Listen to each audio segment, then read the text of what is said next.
Trump. How are you? I am doing fine. Good. I appreciate you taking the time to do this. Absolutely. It's an honor. Great.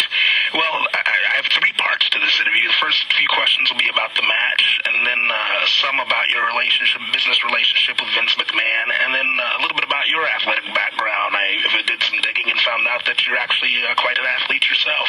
Well, I have been over the years. I've been pretty good. And I've loved it. Well, I've known Vince for a long time. He's an amazing guy. He's done an amazing job in what he's done with the wrestling.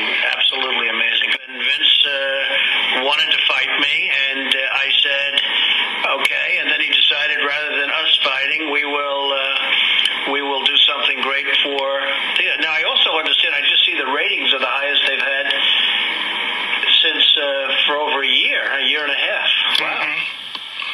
So it's definitely working. It's both of you guys kind of working your magic. So how did this idea come about? I mean, Well, it was really Vince's idea. It was, he's an amazing, he's a guy with great vision and great imagination, and it was his idea, and he called me, and he even had Jeff Zucker of NBC call me. They both called me. And Jeff Zucker, who's the head of NBC, which owns USA Network, and where they're on. And then Vince called me after Jeff, and they want me to do this. And then Vince's idea was that the loser gets his head shaved. And Vince is paying a substantial amount of money to charity for me for this. So your money is going to charity? Yes, that's right. Wow. Okay. Made a substantial payment to charity for me, so I felt I had an obligation to do it. Number one, I thought it was a great idea, and it's just an amazing idea. And number two, a lot of money goes to charity. And number three, I just hope I don't get my head shaved. What made you decide to host WrestleMania in the first place? You added WrestleMania 4 and WrestleMania 5. Well, I had it down in my casinos years ago, and it was immediately, I had Andre the Giant, I had Hulk Hogan, I had all of them, and it was immediately successful. And that's how I know Vince, from actually years ago.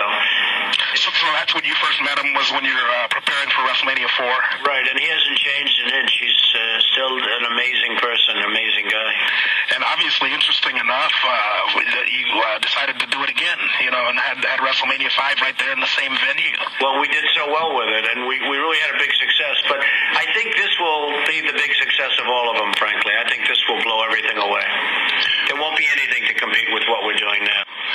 What about the fired controversy? Vince says that's his line. You say it's your line. Whose line is it really? Well, I don't know. It was voted, as you probably saw by TV Guide and Entertainment Weekly, it was voted the third biggest phrase in the history of television. Wow. Third most popular phrase in the history of television. Johnny Carson, Here's Johnny, was number one, or something else was number. This was number three. Wow. Well, no, I'll take credit for that line. I didn't know Vince used that line. Oh, yeah, that was one of his catchphrases. One of several, but that's one of his actually bigger ones, certainly in the early 2000s and into maybe about 2003, 2004. I could see that 100%. Yeah, that's definitely his style.